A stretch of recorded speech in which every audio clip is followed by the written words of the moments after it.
externo y de otras neuronas, integrar la información recibida y producir una señal de respuesta, conducir la señal hasta su terminación y transmitir a otras neuronas, glándulas o músculos. ¿Ok? Entonces existen básicamente tres tipos de neuronas: las que sienten, las que asocian y las que ejecutan. Las neuronas sensitivas actúan como receptores que detectan. Sí, cambiamos de diapositivas. Todos pueden ver tipos de neuronas o no. Ok, vamos a cargar otra vez.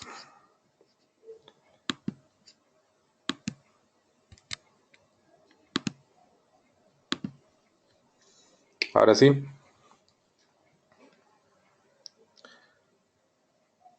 Ok, vamos a cambiar una por una, no se preocupen.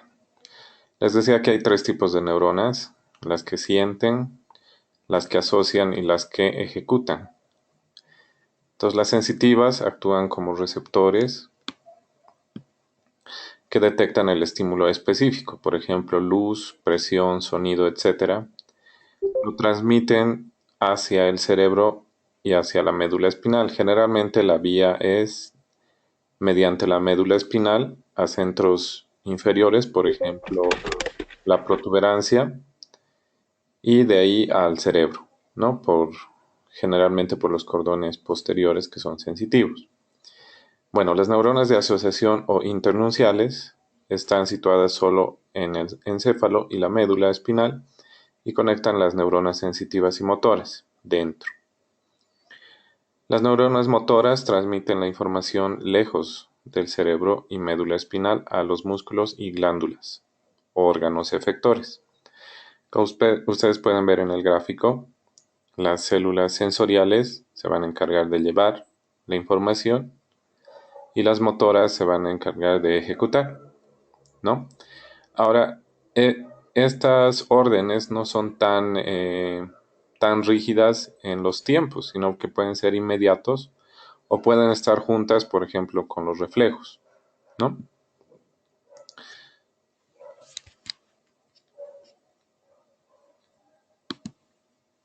Ok, entonces ustedes pueden observar imágenes de microscopía electrónica.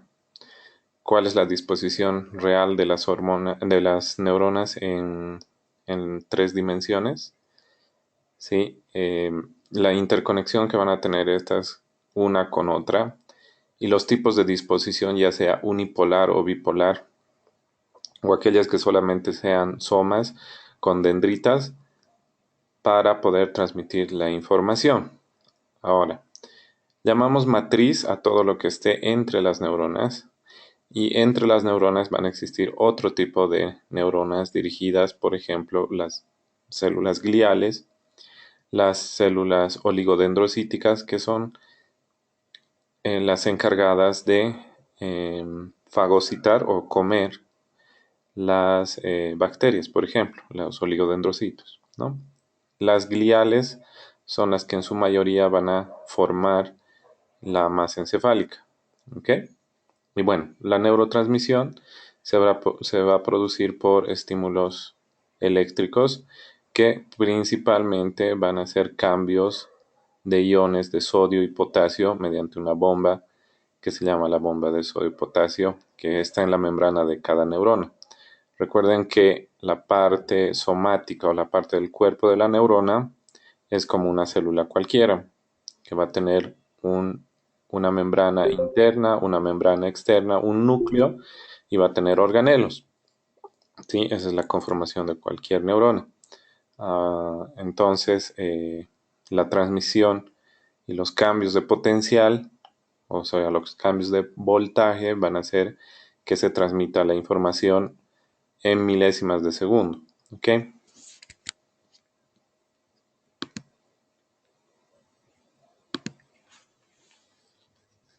Entonces, ustedes pueden ver ahí diferentes tipos de neuronas según la microscopía, según cómo se los ha descrito. Y les decía que digamos, la división más grande es la multipolar, la unipolar o la bipolar, ¿no? Igual como cuando hablamos de polos eléctricos, diríamos que la multipolar pues va a tener varios polos. La bi tendrá dos, negativo y positivo, y la uni solamente tendrá una dirección, ¿no? La primera imagen que ustedes tienen es una neurona motora, ¿sí? A las neuronas motoras se les ha encontrado varias formas. Algunas tienen formas piramidales, como pirámides, y otras van a denominarse células de Purkinje. Entonces, cuando ustedes escuchen la vía piramidal, es solamente por la forma que tienen las neuronas. Entonces, una neurona típica motora va a tener un cuerpo. Si el señalador no está en el sitio, es por bueno, por la transmisión, pero vean por favor la primera imagen y en la parte superior, la que tienen de un color un poco café, es el cuerpo de la neurona. En el centro ustedes pueden ver el núcleo y las dendritas que van a salir de cada ángulo del cuerpo. Y posteriormente este se va a extender un axón, ¿no? Los axones a otra región que van a tener dendritas y se van a conectar con otras neuronas, ¿no? Como les mostré en las tres dimensiones, formando redes y sostenidos por una matriz. Ahora, la célula piramidal que ustedes tienen en el centro va a tener tres polos, va a tener una forma un poco más como gota, el soma, va a tener un núcleo central y un axón, ¿no? Y ya existen otro tipo de células que son las de Purkinje, que como verán son aún mucho más de predominio dendrítico, ¿sí? Van a tener también su axón y van a terminar en la dendritas para poder hacer la sinapsis, ¿ok?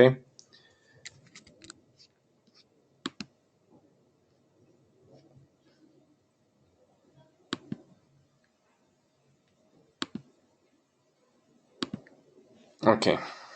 Y tenemos, les decía, la variedad bipolar, unipolar y anaxónica, ¿ok?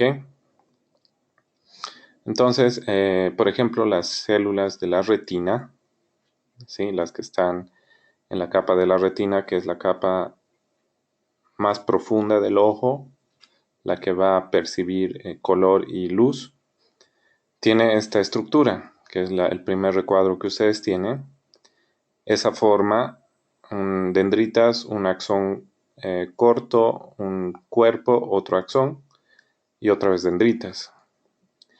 Las neuronas olfatorias, que es el segundo ejemplo, van a tener esa estructura, ¿sí? Con axones múltiples y más largos y con pocas dendritas. El unipolar, que es generalmente las fibras de sensación del dolor, van a tener esa configuración, dendrita, axón, cuerpo, axón, dendrita, ¿no? Porque la información del dolor tiene que ser muy rápida, entonces prefieren que se transmita mediante dos axones, ¿no? Y las neuronas axónicas, que no van a tener, es decir, los axones, y que es puro cuerpo y dendrita, las podemos encontrar en algunas glándulas, por ejemplo, las sudoríparas o las sebáceas. ¿Ok? Bueno, porque no tienen que tener mucha transmisión a distancia, entonces no necesitan tener axones largos. Esa es una explicación. Ok, entonces, básicamente, si tomamos como ejemplo una neurona motora, les decía que la neurona motora va a tener un cuerpo o soma, las dendritas, las vainas de mielina, el axón de otra neurona, las dendritas de otra neurona, para poderse comunicar unas con otras. Recuerden que la mielina es un ácido graso que va a hacer que la transmisión o el impulso nervioso migre mediante nodos, que ustedes pueden ver ahí en amarillo. Cada nodo va a hacer que la transmisión sea mucho más rápida en vez de lineal, que sea mediante los nodos, y estos nodos han recibido el nombre de nodos de Rambier. Entonces la transmisión se hace mucho más veloz y se transmite a las otras neuronas. ¿Ok?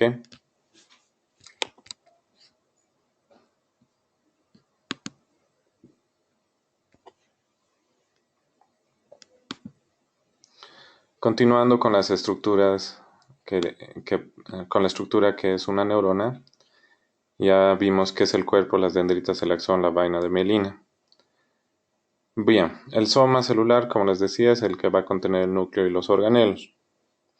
Las dendritas son prolongaciones cortas múltiples por donde se reciben los impulsos de otra neurona o del medio ambiente.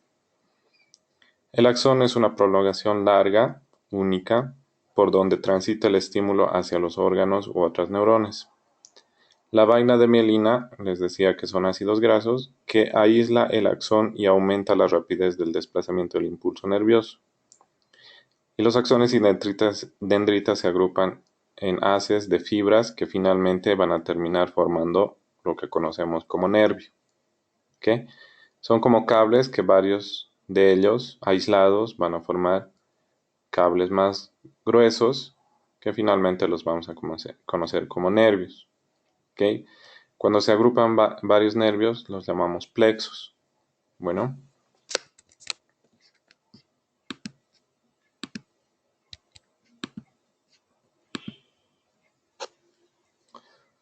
muy bien. Finalmente, el objetivo de cada neurona es producir una sinapsis, ¿no? Ahora, todo se va a dar mediante una terminal sináptica que, por ejemplo, pueda terminar en una placa neuromotora, es decir, en una placa neural y muscular, por ejemplo. Las terminales sinápticas son dilataciones que se encuentran en las terminaciones ramificadas de los axones o dendritas. ¿Sí?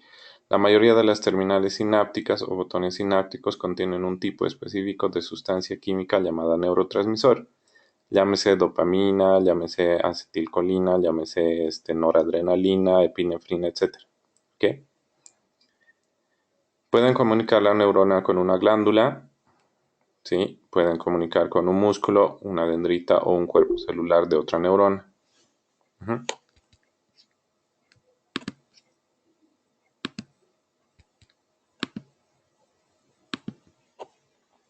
Ahora, les decía que en reposo, en reposo, el cuerpo neuronal va a mantener un equilibrio hidroelectrolítico, ¿sí?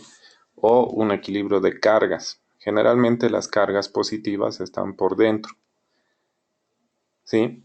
Por ejemplo, de iones de potasio van a estar dentro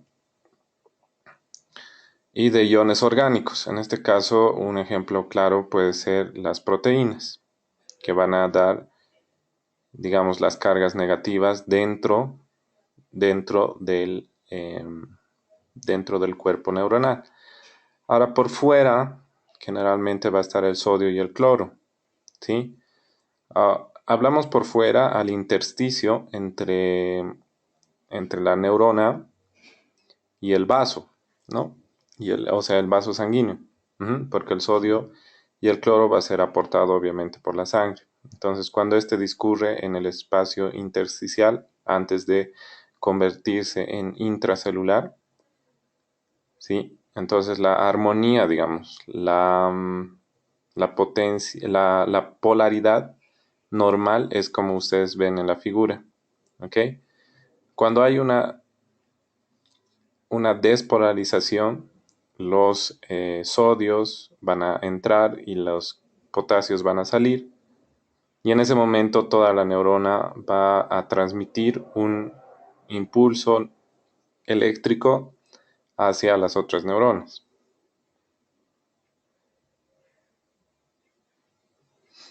¿Ok?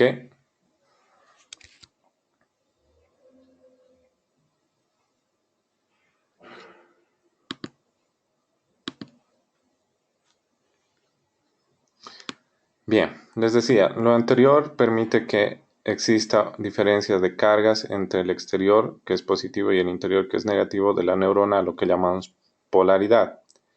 Las diferencias de carga están dadas por la concentración de iones. Hay mayor concentración de sodio fuera de la membrana y mayor concentración de potasio dentro de la membrana. Esto es posible gracias a una bomba de sodio-potasio que hace un transporte activo.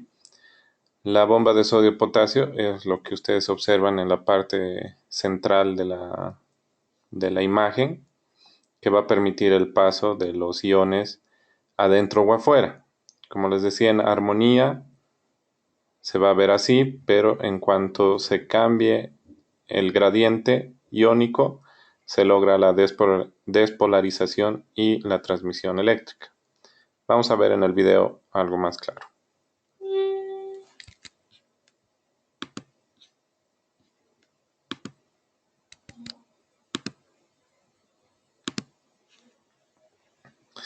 Bien, entonces si estamos en la placa sináptica o en la placa neuromuscular, por ejemplo, entonces la transmisión va a iniciar en el soma, se va a dar la despolarización y va a llegar un potencial de acción a las terminales. Estas terminales van a segregar neurotransmisores que van a ir a receptores que se encuentran en la membrana neuronal del otro lado, por ejemplo en la membrana del músculo estriado o que nosotros llamamos, por ejemplo, el bíceps del brazo, ¿no? Se va a unir al neurotransmisor y en ese momento se van a abrir los canales, ¿no? Y así se va a transmitir la despolarización hacia otro lugar para que éste pueda, por ejemplo, contraerse. ¿Ok? Bien, entonces si tenemos que dividir por funcionalidad al sistema nervioso, ustedes saben que se va a dividir. Voy a volver a cargar esto un rato. Ok. Si dividimos por función, el sistema nervioso se va a dividir en central, que recibe, procesa información e inicia la acción de respuesta. Y este va a tener dos partes, saben, el encéfalo y la médula. El encéfalo recibe y procesa información sensorial, inicia respuesta, almacena la memoria y genera pensamientos y emociones. Y la médula espinal se va a encargar de conducir las señales desde el cerebro hasta donde tengan que llegar y controlar las actividades reflejas. En cambio, el sistema nervioso periférico nos va a poner en contacto con el ambiente y va a transmitir señales entre el sistema nervioso y el resto del cuerpo. Para esto vamos a tener dos tipos de neuronas, las sensitivas, que acarrean señales desde los órganos sensitivos hasta el sistema nervioso central, y las motoras, que van a llevar señales del sistema nervioso central y controlan actividades de músculos y glándulas. A su vez, se va a dividir en el sistema nervioso somático, que controla movimientos voluntarios que activan al músculo esquelético, y en el sistema nervioso autónomo, que controla las respuestas involuntarias, influencia en órganos, glándulas y músculo liso. Es decir, hasta aquí tenemos control de las sensaciones y desde aquí no tenemos control. El sistema nervioso autónomo se va a dividir en dos. El sistema nervioso simpático, que prepara al cuerpo para situaciones de estrés o actividad física, respuesta, por ejemplo, pelear o huir. Y el sistema parasimpático, que es, hagan de cuenta, hermanos gemelos, que uno va a controlar al otro y que prevalece durante el tiempo de reposo y actúa directamente en las actividades basales del organismo, ¿no? Eso es en cuanto a funcionalidad. ¿Ok?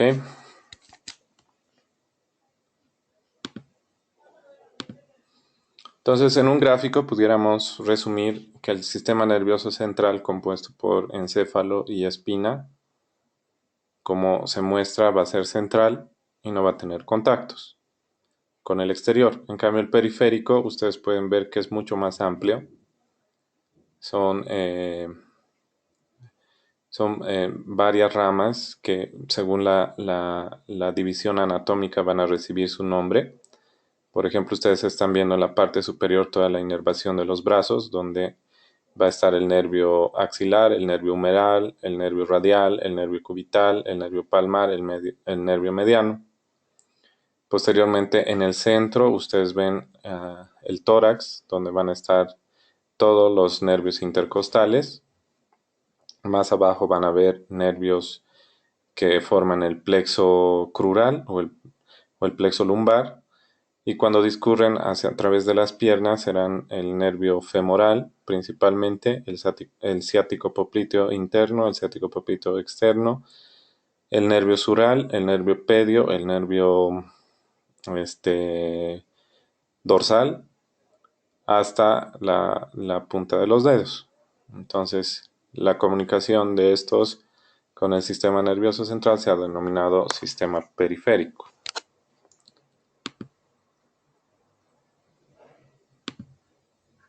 Ok, solamente para recordar, el sistema nervioso central está formado por el encéfalo y médula, está protegido por el cráneo y las vértebras, y su función es transmitir, procesar y analizar información.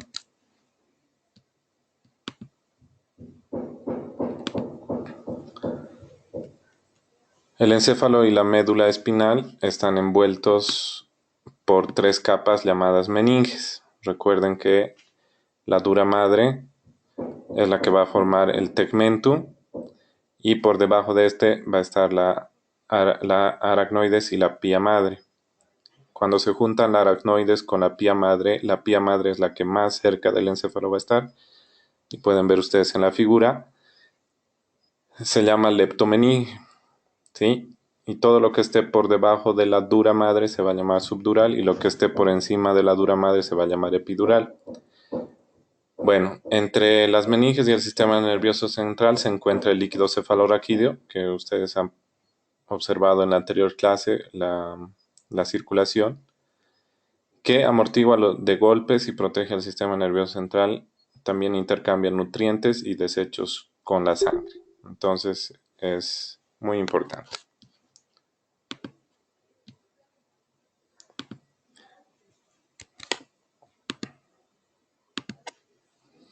Ok, y aquí otra vez el esquema para que no se les olvide. ¿Qué pasaría si cortamos por capas bueno, al hueso hasta llegar al cerebro? ¿Cuáles serían las capas que nos encontramos? Si ustedes tienen ahí la piel, el periósteo es una capa muy delgada que se une al hueso. Después encontraríamos al hueso, que tiene dos tablas, tiene una tabla externa y tiene una tabla interna, y tiene poco hueso esponjoso o trabecular, que es lo que ustedes ven en el medio. Por debajo de este va a estar otra vez el periósteo, es decir, una capa muy delgada que se une al hueso. Y ya aquí van a encontrar las capas meninges. En este caso, esta capa se llama dura madre. Por debajo de ella les decía que está el espacio subdural, y por debajo la aracnoides, que es la lámina que está en color un poco color vino o violeta, ¿sí?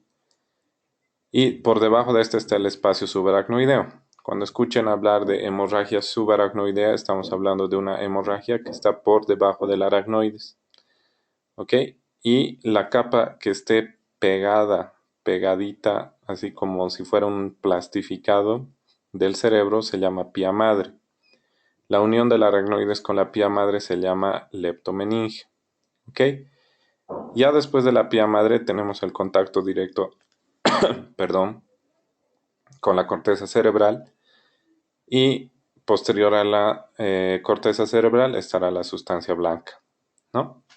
Ahora, les decía que los vasos, las arterias, están discurriendo en el espacio subaracnoideo.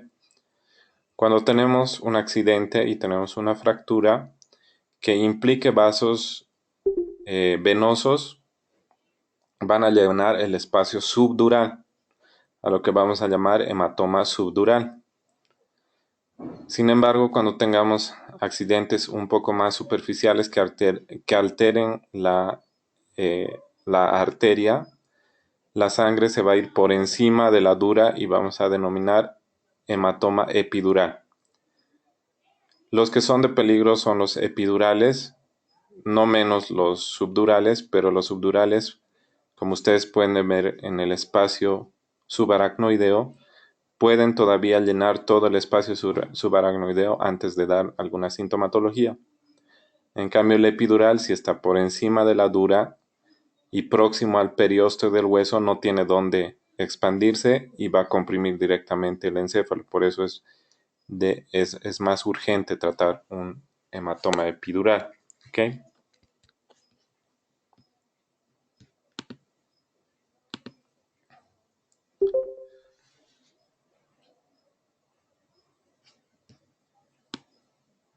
Bien, todos pueden leer encéfalo.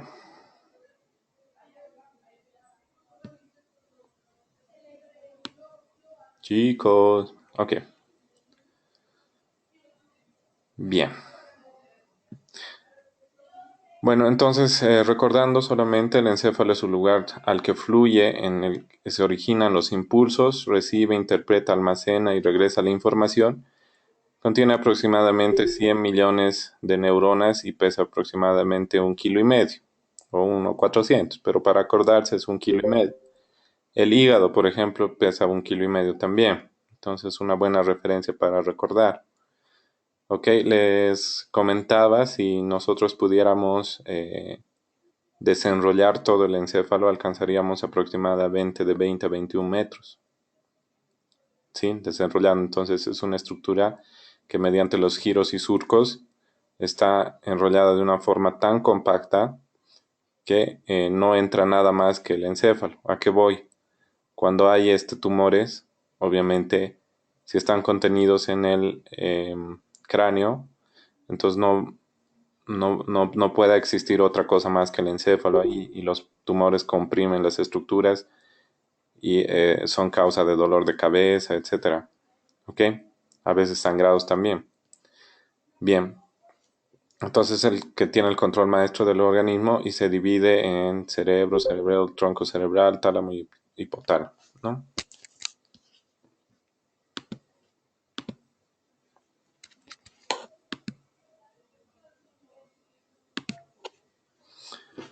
Entonces les decía, cuando veíamos hemisferios, que es la región más grande, es responsable de las actividades voluntarias, es el sitio de la inteligencia, del aprendizaje, del juicio, en una palabra, de la personalidad. Consta de dos hemisferios divididos por la cisura interhemisférica en derecho e izquierdo, conectados por el cuerpo calloso, por la comisura anterior y por la comisura posterior. Sus pliegues y hendiduras aumentan con bastante su superficie, ¿no?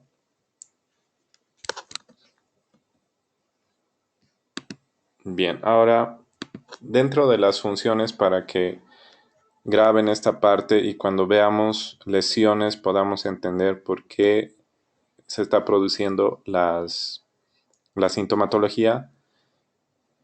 Recuerden que el encéfalo, los hemisferios van a estar divididos por la cisura central y por la cisura lateral, o la cisura de Rolando y la cisura de Silvio respectivamente, y una prolongación imaginaria de la cisura lateral hacia la parte posterior que va a dividir el parietal del occipital, y de esta hasta el cerebelo que va a dividir el occipital del temporal.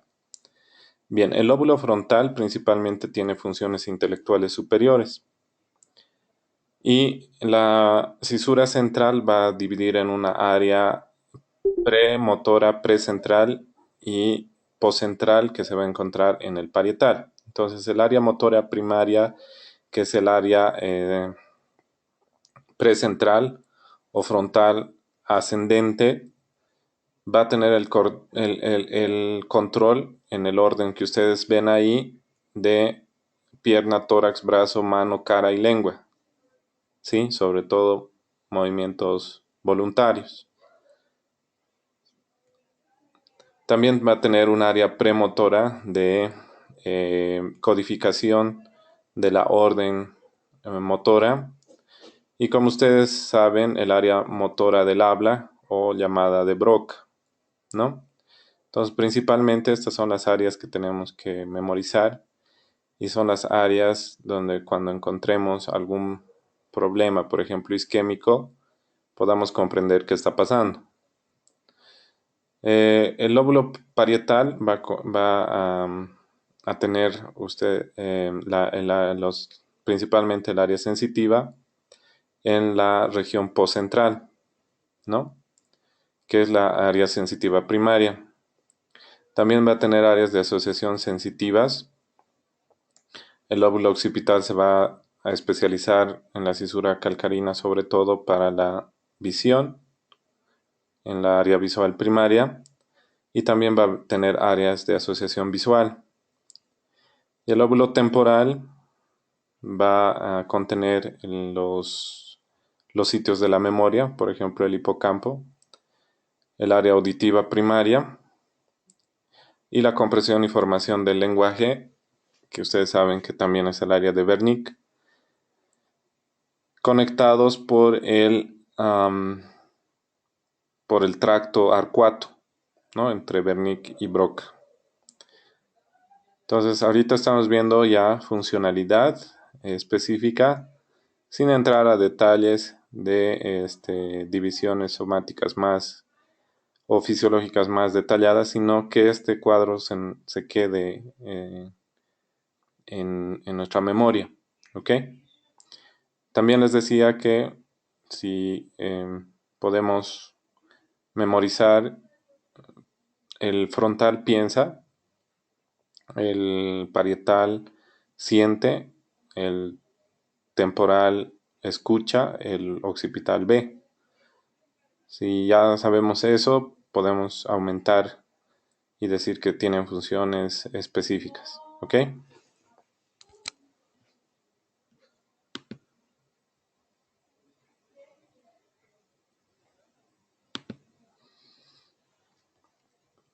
Bien, entonces esta es nada más la división de corteza y sustancia blanca. Como les dije, la sustancia blanca, sustancia gris es de ese color por la cantidad de irrigación que va a tener y porque tiene los cuerpos neuronales, y la blanca van a contener los axones. El cerebelo también es parte y es la segunda región más grande del encéfalo. Está ubicado en la pared, en la cavidad posterior o en la base del cerebro, y se encarga de mantener el equilibrio, la postura, el tono muscular y ayuda a la coordinación de los movimientos finos.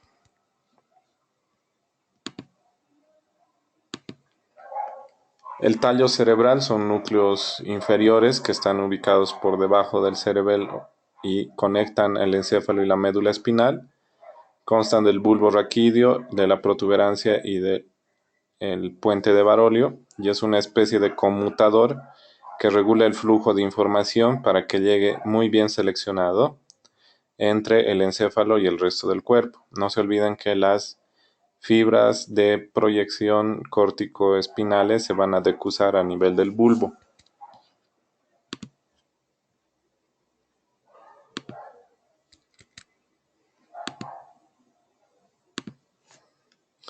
El bulbo raquídeo controla diversas funciones autónomas como la frecuencia respiratoria, cardíaca, deglución, la tos, el hipo, el parpadeo, el vómito y el estornudo.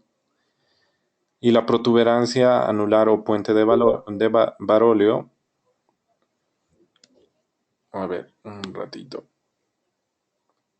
Todos pueden leer el tronco o tallo cerebral.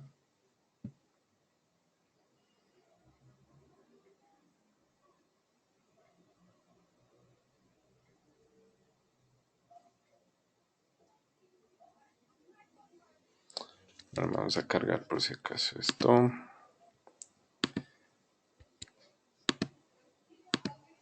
Ya. Entonces decíamos que la protuberancia que está por encima del bulbo influye en la transición entre dormir y despertarse mediante la sustancia reticular ascendente y entre los diversos estadios del sueño, ¿sí? Profundo, REM, etc.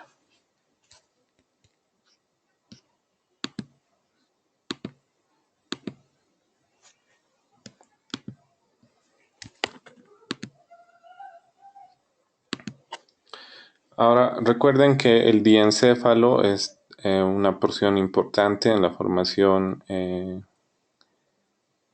la formación del cerebro desde la embriología, y en este vamos a encontrar principalmente el tálamo y el hipotálamo. ¿Ok? El tálamo y el hipotálamo se encuentran en el tronco cerebral y el cerebro, y básicamente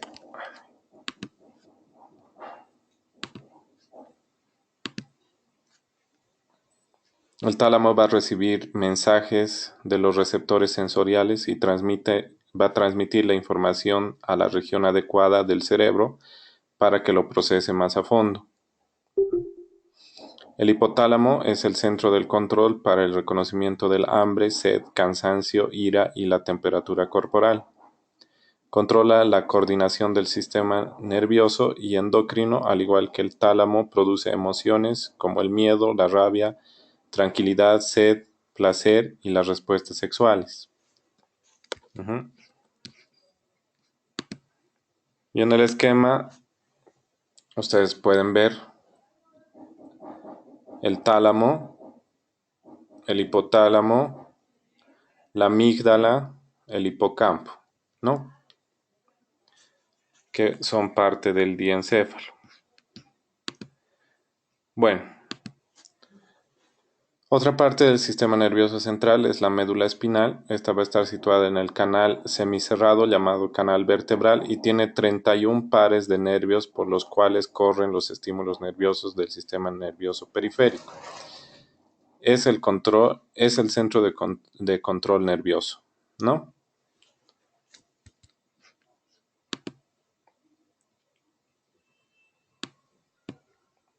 Básicamente la conformación de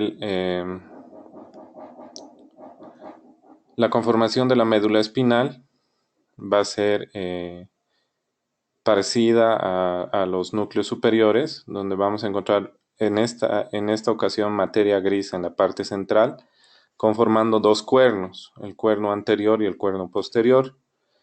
El canal del epéndimo, que recuerden que es por donde va a discurrir el líquido cefalorraquídeo desde el cuarto ventrículo por el canal medular central. Las raíces dorsales que van a salir o van a entrar en este caso hacia los cordones posteriores con fibras sensitivas. El ganglio, esa es una característica de esta región, que van a presentar un ganglio o estación y una raíz ventral que generalmente es motora. Que en el sistema simpático además sale una rama hacia ganglios simpáticos, ¿ok? Que están en la parte anterior.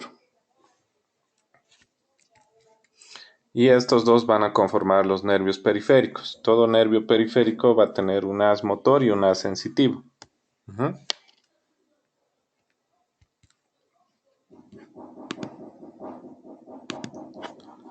Ahora, actúa también en los actos reflejos. Por ejemplo,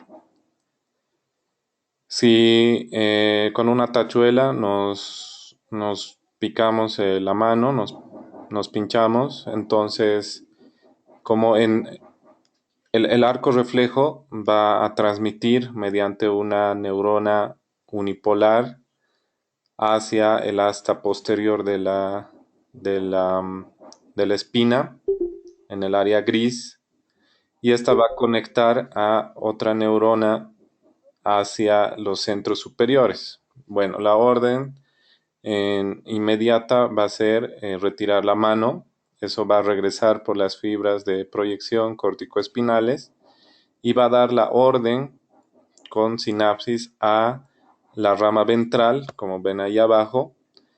Esta rama ventral va a producir todo lo que les dije fisiológicamente, una transmisión hidroelectrolítica de potenciales de acción que van a despolarizar la membrana y van a ir hasta la placa neuromotora. Aquí se va a transmitir neurotransmisores, en este caso van a transmitir acetilcolina, y la acetilcolina se unirá a los receptores de las membranas de los miocitos o de las células musculares, y habrá una contracción del músculo bíceps para retirar la mano. Eh, este arco reflejo es obviamente milisegundos, ¿no? No vamos a esperar todas las vías que les dije hasta poder retirar la mano, ¿no? Esto es inmediato, ¿ok?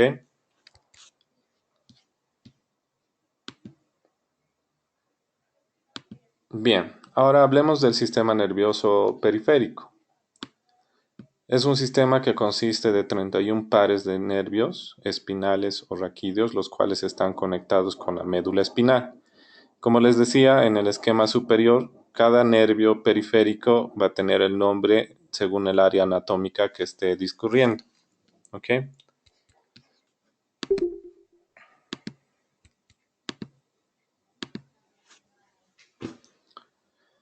Bien, el sistema periférico también consta de los nervios craneales, o bueno, están incluidos los nervios craneales, que son 12 pares, quienes se conectan directamente con el cerebro, sin pasar por la médula. El sistema nervioso periférico va a tener las dos divisiones que ya se les señalé en el otro cuadro, pero para que tengamos una idea clara de los nervios intracraneales, todos pueden ver este cuadro, está en un fondo blanco y tiene los nervios craneales. ¿Sí? Todos pueden ver. Bueno, ok. Entonces vamos a comenzar con los nervios craneales, que son parte del sistema nervioso periférico. En primer lugar tenemos al nervio olfatorio, ¿no? Su nombre dice cuál va a ser su función. Va, eh, va a discurrir a través de la lámina cribada hacia la cisura reniforme frontoorbitaria y va a transmitir las sensaciones de olor, ¿no? Básicamente es un nervio sensitivo, más que motor, ¿ok? El segundo par es el nervio óptico. El nervio óptico va a resultar de la unión de las neuronas bipolares de la retina, que van a unir todos sus axones y van a juntarse a nivel de la mácula y todas estos axones que se van a unir van a formar el nervio óptico. El nervio óptico va a discurrir muy próximo al olfatorio y va a decusarse o va a, a irse al otro lado mediante una estructura que le llamamos quiasma óptico. ¿Ok? Y así va a llegar mediante las cintillas, mediante las radiaciones ópticas al tálamo óptico y el del tálamo óptico mediante las radiaciones ópticas hacia la cisura calcarina y vamos a poder ver. El tercer par, recuerden que el tercer par está a nivel del mesencéfalo o la forma de oso y el tercer par se va a dedicar a la inervación de los músculos que mueven el ojo. Se va a encargar de todos los músculos que mueven el ojo, menos los que estén especializados con el cuarto par y con el sexto par. ¿Cuáles son esos? O sea, no va no va a poder mover el tercer par al músculo externo, ni tampoco va a poder mover al oblicuo superior, ¿ya? Porque estos van a estar comandados por el cuarto par que se llama troclear, que se va a dedicar al músculo oblicuo superior y el sexto par, que es el motor ocular externo, que va a ir a dedicarse al músculo externo. ¿Ok?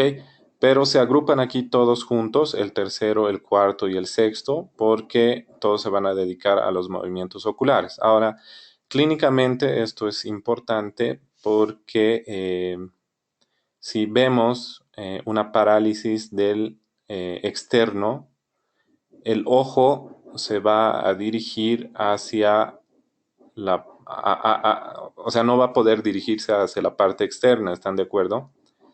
Entonces, ese es un dato para más o menos pensar a qué nivel está la lesión.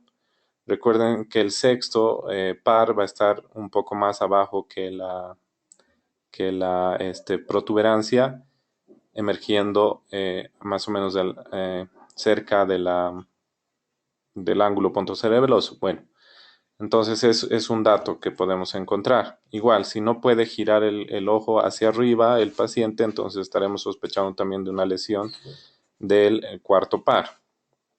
¿Ok? Entonces los ponemos juntos ahí. Ok, sigamos. El quinto par es el nervio trigémino. El nervio trigémino va a tener tres haces, uno oftálmico, uno mandibular y uno maxilar. Como ustedes están viendo la figura donde dice en romanos quinto, ese es el nervio trigémino. Es un nervio muy grueso, es, yo diría, el más grueso del organismo, para que lo puedan recordar, y va a estar dirigido a la sensibilidad de la cara, va a estar dirigido a glándulas exócrinas, es decir, glándulas lacrimales de la cara, también nervios alveolares de los dientes en sus ramas maxilares y mandibulares, y por lo tanto es un nervio que cuando se afecta produce mucho dolor. El dolor de la neuralgia del trigémino es como un dolor de dientes multiplicado por 100 en la cara. ¿Okay? Algunos pacientes han llegado al suicidio porque no tienen reparo, ¿no? Hay cirugías, sí, pero muchos no alcanzan a operarse. Bueno, entonces digamos, del quinto vendría el sexto, que ya lo hemos nombrado, que es el abducen, o su otro nombre es el MOE o motor ocular externo, ya lo vimos, y va a ir a inervar el músculo externo del ojo.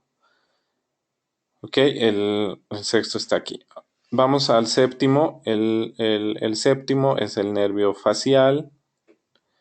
Ya el nervio facial va a dedicarse también a la cara, pero se va a dedicar no a la sensibilidad de la cara, sino se va a dedicar a los músculos de la cara. ¿Sí? El orbicular de los ojos, el orbicular de la boca, el risorio, el que nos ayuda a silbar, el macetero que nos ayuda a mascar, etcétera, van a ser irrigados por el facial. Bien. Entonces estamos en el séptimo. Recuerden que el séptimo y el octavo salen del ángulo pontocerebeloso. Y ustedes están viendo en la imagen la emergencia exacta de los nervios craneales. Ok. El octavo es el vestíbulo coclear o el nervio auditivo. ¿Sí? Ustedes pueden ver en el lado izquierdo cómo va a ir hacia el vestíbulo y a la cóclea, que son órganos de la audición, para poder oír. Del 8 nos iríamos al 9. El 9 se llama nervio glosofaringio y el glosofaringio va a estar dedicado a los músculos motores que nos permiten deglutir, la musculatura para faringial, las que nos permiten también el movimiento para poder hablar, y la sensación de la parte posterior de la lengua, la úvula y la faringe, ¿no? Los reflejos de náusea, por ejemplo, cuando introducimos algo de golpe o cuando quieren ver nuestra amígdala y hacemos una arcada, eso es un reflejo del glosofaringio, ¿ok? El décimo es el nervio más largo que tenemos, o también llamado nervio vago, que va a ir a inervar el corazón, los pulmones, los bronquios, el tracto gastrointestinal y va a dar sensación a estructuras del corazón, pulmón, bronquios, tráquea, laringe, faringe, tracto gastrointestinales y el oído externo. ¿Ya? El onceavo se llama nervio espinal. El noveno, el décimo, el onceavo y el doceavo, recuerden que están hacia el bulbo. Y el onceavo se llama también espinal y el nervio espinal nos va a permitir, o su otro nombre también es accesorio, y nos va a permitir la inervación del esternocleidomastoideo y del trapecio. Esto nos ayuda a mover la cabeza y nos ayuda a levantar los hombros. ¿Ok? Entonces es una manera de explorar también, investigar o pedir al paciente que eleve los hombros para poder ver una lesión del espinal o el accesorio. Y por último, el último nervio es el doceavo, que es el hipogloso, que es netamente muscular y que va a estar dedicado a la musculatura de la lengua. ¿Sí? Sacar la lengua, moverla hacia atrás, etcétera. Y obviamente va a estar en directa relación al glosofaringio para la producción de la articulación de la voz y de las palabras. ¿Ok? Un signo o un dato de lesión vulvar es cuando la lengua está paralizada y está girada hacia un lado, ¿no? Hacia el lado que esté paralizada la lengua, no sé si ustedes han visto en algunos animales, cuando la lengua esté desviada, por ejemplo, hacia la derecha, la lesión es en el hipogloso del mismo lado. Las lesiones de los nervios son del mismo lado. Las lesiones de la corteza es del lado opuesto. No se olviden, porque las fibras de proyección corticoespinales van a decusarse a nivel del bulbo, o sea, van a cruzar. En cambio, los nervios no cumplen esa regla y del lado que esté mal es del lado donde está afectado el nervio. ¿Ok? Bien.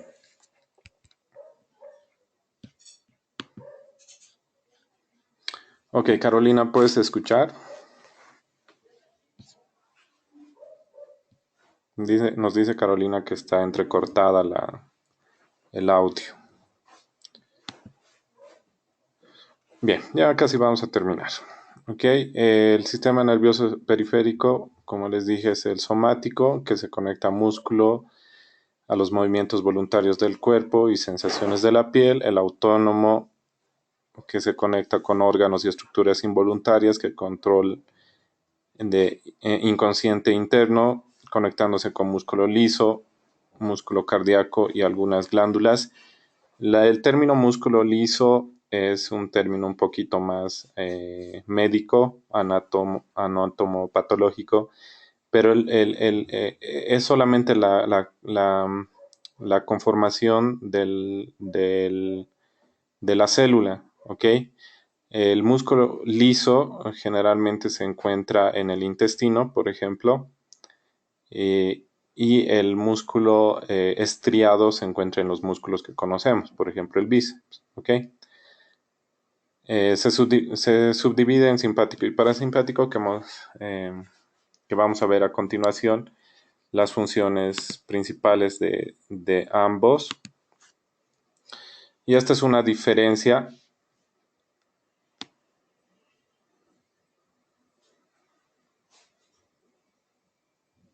Ok. Ahorita, Carolina, vamos a ir a las preguntas, ¿ok? Un segundito. Bien, si ustedes ven, esta es una comparación de la especialidad que tiene cada neurona en los diferentes sistemas. Por ejemplo, en el sistema somático, ¿sí? Si la neurona es piramidal o la neurona es motora, entonces va a tener toda la conformación típica, ¿no? Un cuerpo, un axón y nódulos de Ranvier o nódulos de mielina que van a transportar la información hasta la sinapsis, se va a secretar neurotransmisor, va a estimular la contracción y esto va a ser un efecto estimulador directo. En cambio, el sistema nervioso autonómico, parasimpático y simpático no van a tener tanta mielina, o sea, van a tener muy poca mielina y van a tener relevos en una región que les dije que se llama ganglio. ¿Sí? El ganglio va a ser un relevo para que esto sea transmitido no directamente al músculo, sino a otra neurona y esta se estimule también para llegar recién hacia el órgano que queramos. Se van a secretar otro tipo de neurotransmisores, en este caso la norepinefrina en el sistema simpático y la acetilcolina en el sistema parasimpático, y van a llegar a regular a estimular o a inhibir los diferentes órganos. Por ejemplo, el intestino grueso con el parasimpático y el intestino delgado con el simpático. ¿Ok?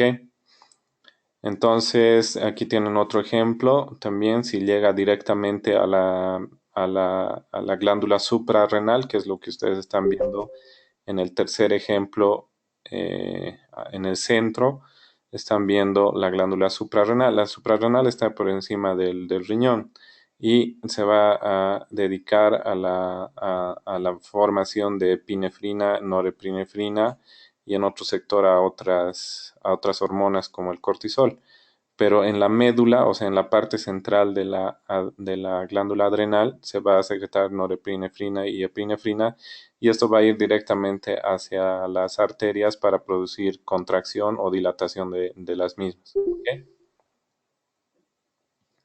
Y en el sistema parasimpático, ustedes pueden ver también que hay una región preganglionar, o sea, preganglión, va a haber una sinapsis con otra neurona un poquito más corta que directamente no tiene mielina y se llama en la neurona postganglionar o el axón postganglionar, y este va a secretar el neurotransmisor efector para el músculo liso, para glándulas cardíacas, etcétera, para inhibir o estimular según lo que requerimos, ¿no?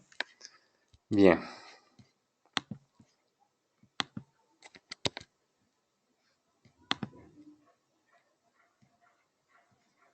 Muy bien, vamos a irnos directamente al cuadro, bueno, vamos a leer esto. El sistema simpático entonces parte del sistema autónomo, tiene a inhibir la homeostasis, incrementa la interacción de los organismos con el medio externo, su máxima actividad se da en tiempos de máxima alerta, o sea, de estrés, y provoca el sistema de alarma, preparando al organismo para pelear, huir, así como respuestas muy intensas como son los sexuales. ¿Ok? Sin embargo, el parasimpático, digamos su hermano gemelo, mantiene la homeostasis o el equilibrio del organismo, tiene a regular funciones de órganos internos, por ejemplo, el flujo sanguíneo al tracto gastrointestinal, domina la fusión orgánica cuando no hay muchos estímulos, o sea, cuando no hay estrés. Los siguientes esquemas van a ser para ver esto. ¿Ok? Bien, entonces en el sistema autónomo tenemos el sistema simpático y parasimpático. Les decía que en el simpático va a haber además una cadena de ganglios que se llaman los ganglios simpáticos. ¿Ok? Para que recuerden, en estrés generalmente está activado el sistema simpático. El sistema simpático va a hacer que la pupila del ojo se vea más grande. Cuando una persona tiene una pupila más grande se ve más simpática. ¿Ok? Pueden acordarse de eso. ¿Ok? Entonces, por ejemplo, el parasimpático. ¿Dónde está esto? Un ratito.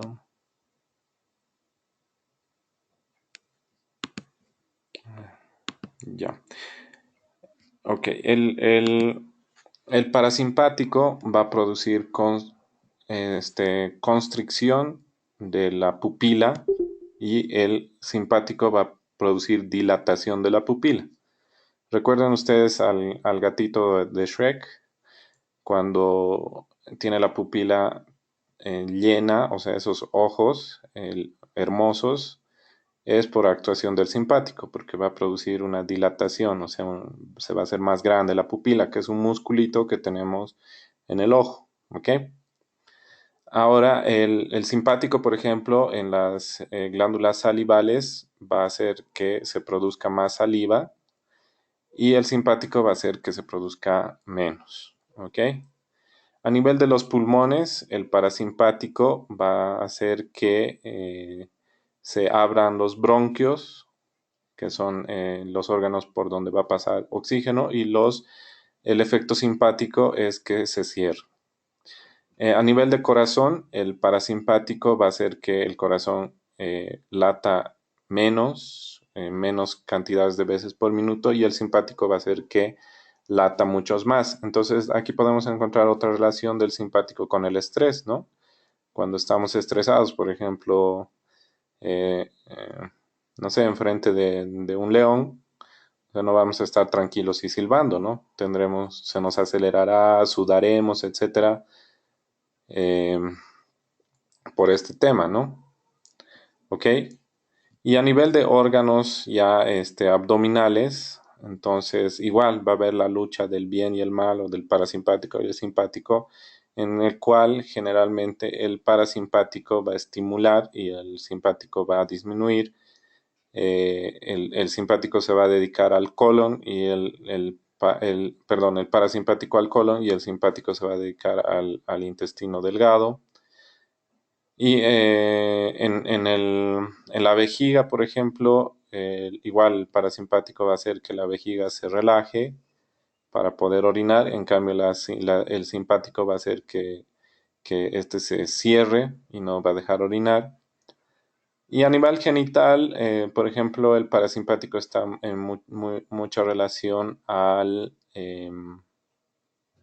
excitación. Sin embargo, el simpático está en relación al orgasmo, ¿no?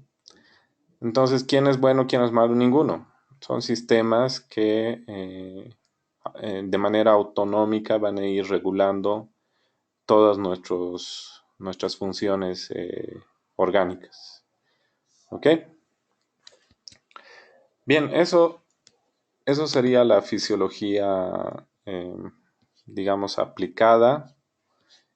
Es esta parte la que yo quisiera que lleven de conocimiento, porque es lo que más van a poder aplicar a sus pacientes, ¿ok?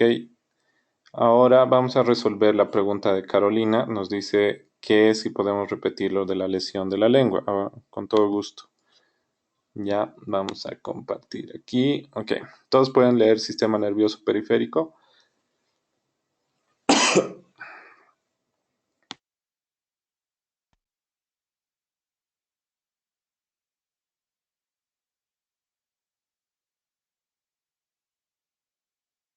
Ya, todos pueden y Carolina no. Creo que tienes que cambiar tu internet, Carolina. A ver, un ratito, voy a volver a cargar.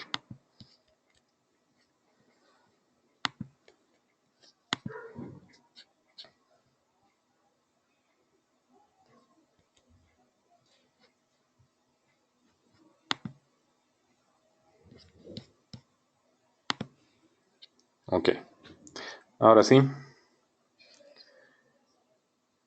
Bien,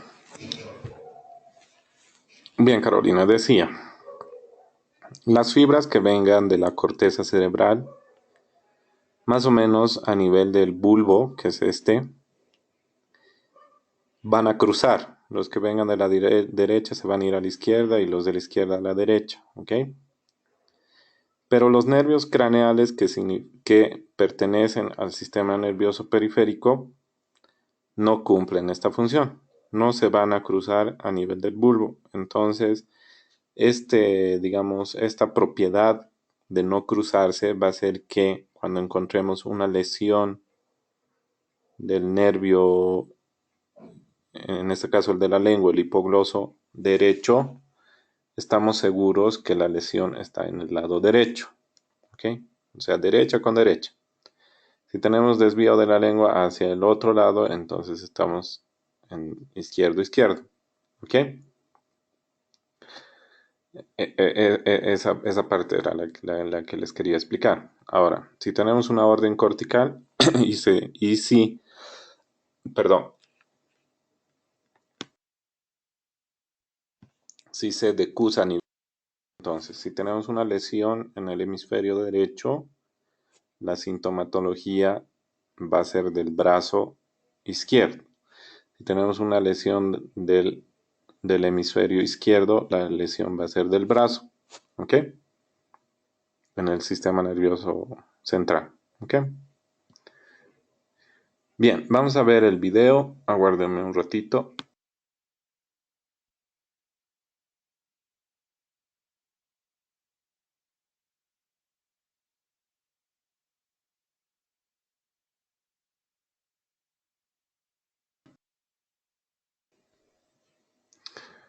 Ok, Berta nos pregunta si podemos repetir las funciones de los lóbulos. Bueno, para recordar rápidamente, el frontal piensa, el parietal siente, el temporal oye y el occipital ve.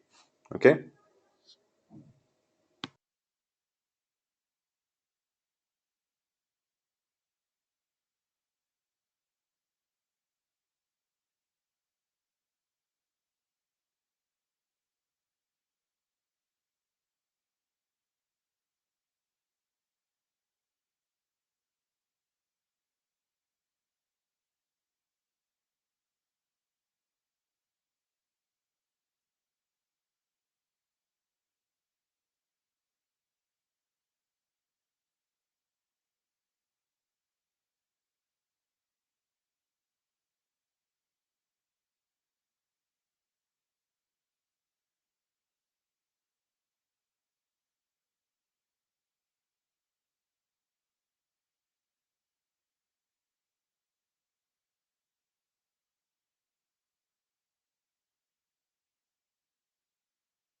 Bien, nos pregunta Ana María si en alteraciones del sueño el sistema parasimpático está encargado. Bueno, en realidad es la sustancia reticular ascendente que está a nivel del puente, ¿sí? Y esta es una función cerebral superior, ¿ok? Ahora, como es su sistema autónomo, el parasimpático, pues en realidad no tienes control, ¿no? La respuesta es no, el sistema reticular ascendente es el que va a estar encargado a nivel del puente. Bien, Ronald. En caso de apnea emotiva, domina el simpático o el parasimpático. Hasta donde tengo conocimiento, domina el simpático.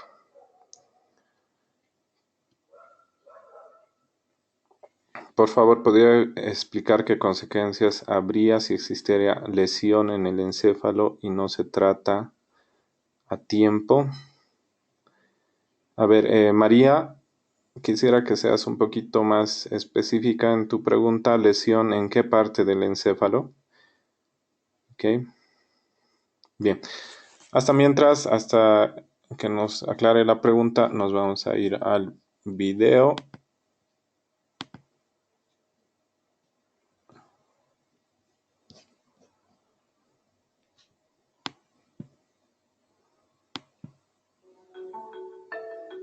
Let's learn about the brain.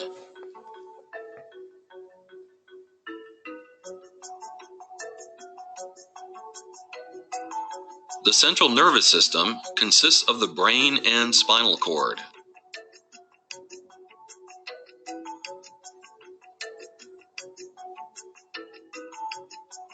The outer portion of the brain is called the cerebrum.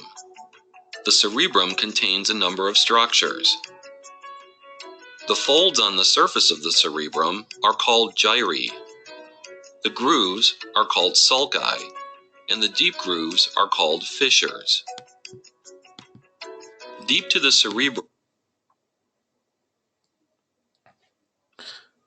Ok, entonces hasta aquí todo claro, ¿no? Están indicando los giros, los surcos y las fisuras.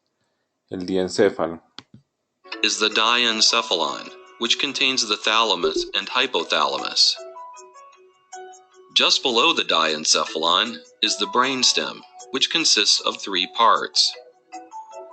The superior portion is called the midbrain.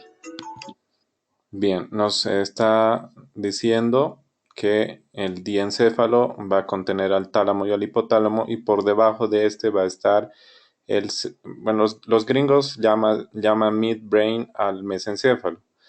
Entonces por debajo de este va a estar el midbrain. Below the midbrain is the pons, and below the pons is the medulla oblongata. Al puente le llaman pons y al bulbo le llaman médula oblongata.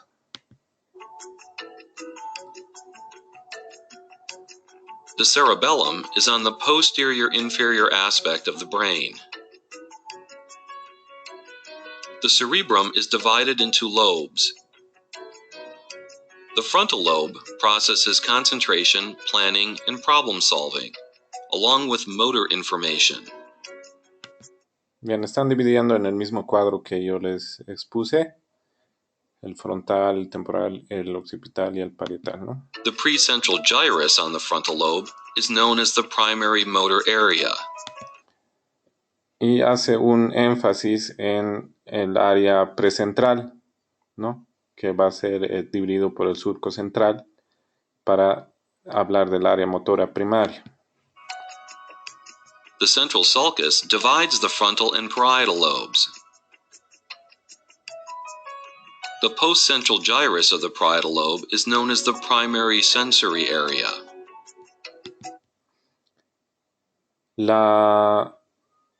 La región postcentral, o sea que esté después del surco central, es el área sensitiva primaria. The occipital lobe is in the back of the cerebrum and processes visual information. El occipital B, ¿no? The temporal lobe processes auditory information. El temporal oye. The lateral sulcus divides the temporal lobe from the other areas. The cerebellum processes fine motor movements, coordination, and proprioception, which is the position of joints in space.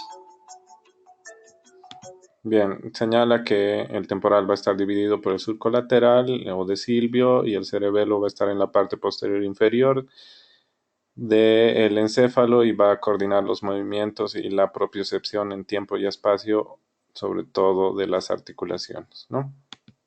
The insula lies deep in the lateral sulcus and processes information for consciousness, motor control, homeostasis, and emotions. Ahí nos está mostrando, retirando un poco del lóbulo temporal, la ínsula, que va a tener relación en la conciencia, en el control motor y en la homeostasis de las emociones. Recuerden que por la ínsula va a pasar el segmento M2 de la cerebral media, ¿no? Entonces es un lugar bien irrigado. The cerebrum is divided into two hemispheres by the longitudinal fissure. El cerebro va a estar dividido por la cisura interhemisférica en dos, ¿no? This is a mid-sagittal section of the brain. We can see the corpus callosum, a white matter bridge that unites both hemispheres of the cerebrum. Bien, está señalando el cuerpo calloso y nos dice que va a interconectar ambos hemisferios.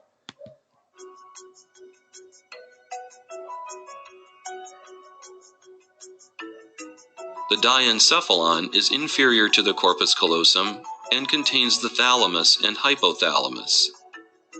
El tálamo y el hipotálamo en el The diencéfalo. thalamus relays sensory information to the cerebrum. It is also involved in emotions. The hypothalamus helps to regulate pituitary gland secretions. It also regulates body temperature, thirst. Bien, el hipotálamo va a regular a la glándula hipofisiaria, ¿no? Que también se llama pituitaria. También va a regular la temperatura, la sed, el hambre, la respuesta sexual y va a estar involucrada en las emociones y en el sueño. Hunger, sexual drive, and is involved with the reticular formation in regulating sleep. The pituitary gland is connected to the hypothalamus via the infundibulum and sits in the sella turcica of the sphenoid bone.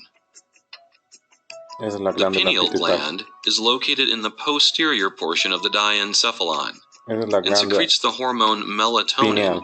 which helps to regulate sleep. Let's look at the brainstem in more detail. Ok, les recuerdo que el brainstem le llaman al mesencéfalo. The midbrain contains the superior and inferior colliculi, which are involved in controlling movements of the head towards stimuli, as well as hearing. Recuerden que en el mesencéfalo o en el oso mesencefálico existen los colículos, que se los mostré, que van a conformar los cachetitos, digamos, del oso. ¿Ok? Entonces van a estar involucrados en la audición y en la visión. The pons contains respiratory centers and is involved in regulating sleep. Ahí está la respuesta de tu pregunta acerca si influyen en el sueño. Generalmente es la sustancia reticular que se encuentra en el puente, ¿ok? Que los gringos la llaman pons.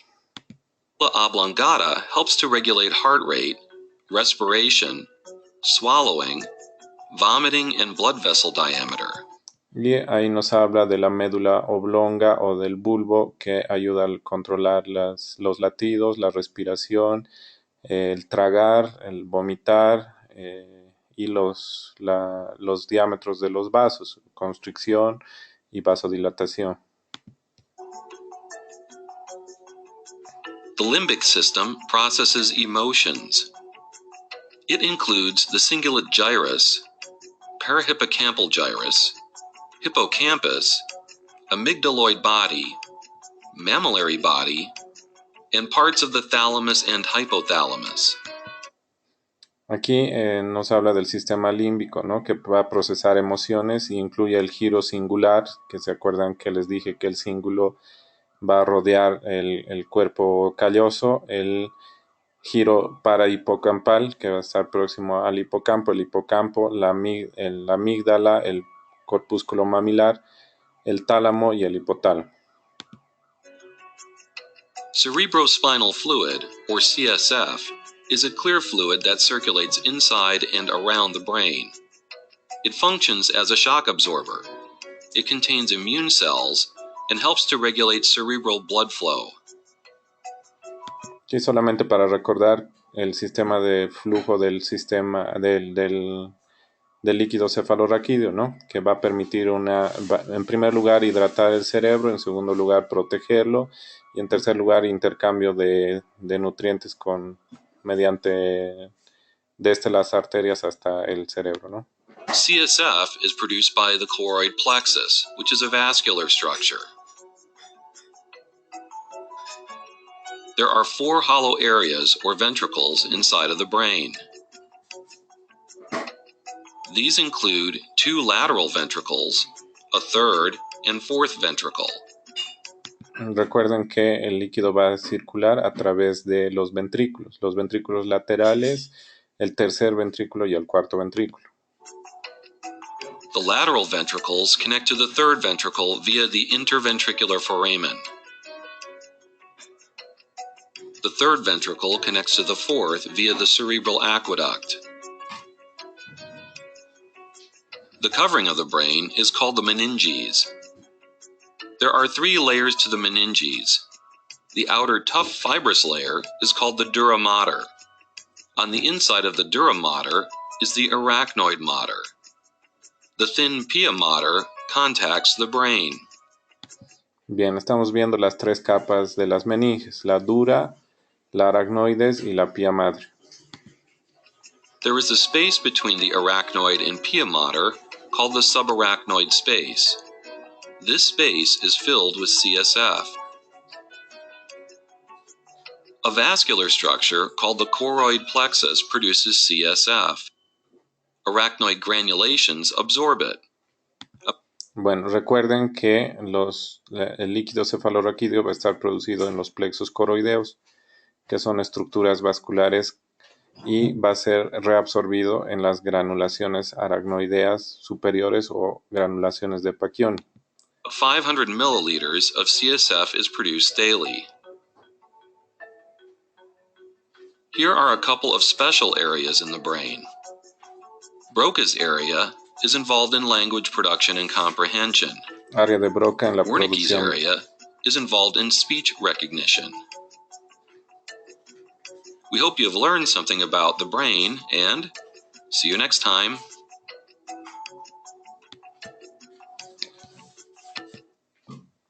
Ok.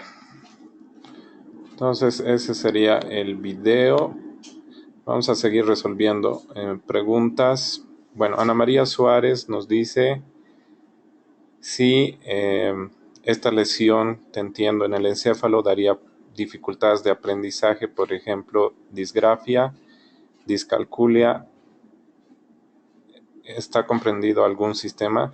Sí, definitivamente, no solamente un sistema, ¿no? Pero principalmente si se trata de procedimientos motores de orden, tendríamos que ver el frontal, sobre todo, tendríamos que ver la cisura frontal ascendente precentral y si hay asociación a otros problemas, ¿no? Ahora, bueno, no veo yo pacientes como tú con estos problemas, pero sí te puedo orientar más o menos dónde estaría la lesión, ¿ok? En el caso, nos dice María que los tumores encefálicos causen presión en el cráneo